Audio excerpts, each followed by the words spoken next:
Ya, akan ada untuk saat ini saya Radia, Rina dan juga Bang masih ada di kantor UPT Pelayanan Transportasi Darat di Jalan Kalipan ya, tepatnya di sisi Rum ATCS Kota Denpasar. Dan saya akan melanjutkan lagi laporan saya tadi. Dan sekarang rekan Adel, saya sudah bersama dengan Bapak Idewo Adi Pratnyana selaku PLT KAUPT Pelayanan Transportasi Darat Dinas Perhubungan Kota Denpasar. Kita akan langsung saja sapa untuk Bapak Idewo. Swastiastu, selamat siang Pak. Ya Bapak, kita akan langsung saja terkait dengan acara ini Pak ya. Jadi pagi ini berlangsung peresmian sistem ATCS, penyerahan sertifikat ISO 9001-2008, pengujian kendaraan bermotor dan juga tadi ada penyerahan helm kepada perwakilan masyarakat yang diserahkan kepada perwakilan camat. Dan Bapak mungkin bisa menjelaskan apa sih sebenarnya ATCS itu Pak? Baik, terima kasih warga kota pendengar radio yang berhadir ya, saya hormati selamat siang. Jadi pada hari ini memang benar tadi saat ini setelah ini mengoperasikan ATCS Kota Denpasar. ATCS itu merupakan modernisasi perangkat lalu lintas kita saat ini. Perpaduan antara teknologi informasi dengan transportasi, dikembangkanlah sistem ATCS ini. Secara umum ATCS ini merupakan integrasi beberapa persimpangan di jalan, pengaturan di jalan itu di dalam satu ruang pusat kendali yang kita sebut sisi Rum. Jadi tujuannya ATCS ini agar perangkat kita lebih responsif, adaptif dan komunikatif, sehingga dapat mewujudkan atau meminimalisir dampak kemacetan di persimpangan itu sendiri. Kemudian itu dia penjelasan tadi warga kota mengenai ATCS dan apa sih Pak manfaat secara langsung untuk masyarakat? Apakah masyarakat umum bisa melihat tentang CCTV ini? Kalau bisa, gimana caranya Pak untuk masyarakat bisa melihat? terima kasih. Jadi manfaat masyarakat secara umum sudah tentu mengurangi waktu perjalanan persimpangan. Jadi karena tujuan kita meminimalisir dampak banyaknya persimpangan, pengguna lalu lintas kita harapkan masyarakat dapat dikurangi waktunya ketika di persimpangan sehingga lebih cepat waktu perjalanan. Itu yang pertama. Yang kedua, masyarakat tentu kita siapkan bagaimana masyarakat mendapatkan akses informasi ini. Jadi kita sementara masih menggunakan alamat www.atcs.denpasar.wordpress.com. Jadi masyarakat bisa mengakses ke sana dan melihat simpang mana yang akan dituju persimpangan. Misalkan persimpangan Gunung Agung, tinggal dipilih akan muncul tampilannya peta Denpasar. Kita tekan simpang Gunung Agung, akan muncul volume lintas terkini. Itu mungkin yang dapat diambil manfaatnya oleh masyarakat. Oke, jadi CCTV yang terpasang melalui APBD Kota Denpasar itu ada 9 titik. Yang sudah menggunakan perangkat ATCS itu ada 6 titik. 6 titik itu kita mulai dari Gunung Agung Wahidin, simpang Gunung Agung Lapangan Kapten Sujana, simpang Gunung Salak Mahendra, simpang Teku Umar Imam Bonjol, simpang Imam Bonjol Gunung Seputar, dan terakhir simpang Teku Umar Barata. Nah itu melalui APBD kota dan dari pemerintah pusat pun telah memberikan support melalui pemerintah Provinsi Bali telah membangun di jalur selatan. Jadi sepanjang koridor Transarbagita koridor 1 itu sudah dilengkapi juga dengan ATCS. Namun sementara pengendalian operator masih di Provinsi Bali sambil menunggu proses administrasi selesai. Kedepannya akan dikendalikan dan dioperasikan oleh pemerintah Kota Denpasar bersatu dalam sisi Rum ini. Oke Pak, untuk CCTV sendiri kan ada di persimpangan ya Pak ya. Kenapa harus di persimpangan Pak? Kenapa nggak ada di pertengahan jalan? Karena kemungkinan juga di pertengahan jalan itu kan sempat terjadi kepadatan arus lalu lintas. Jadi kenapa harus ada di simpang jalan saja? Dan apakah akan ada penambahan CCTV lagi Pak? Baik, terima kasih.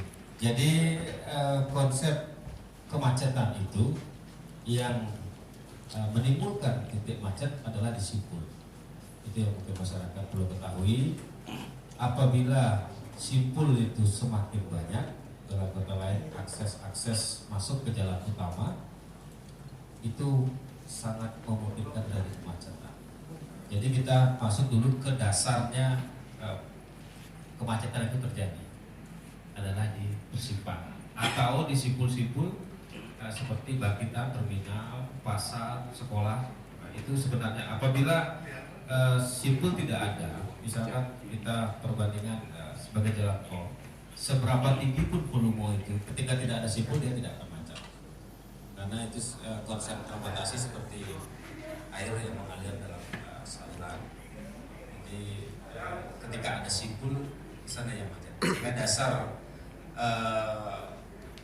perencanaan DCS ini kita mulai di simpul. Kedepannya kita akan masuk ke ruas-ruas jalan dan kita akan berikan informasi ke masyarakat bahwa di ruas-ruas tertentu itu volumenya kita bisa tayang.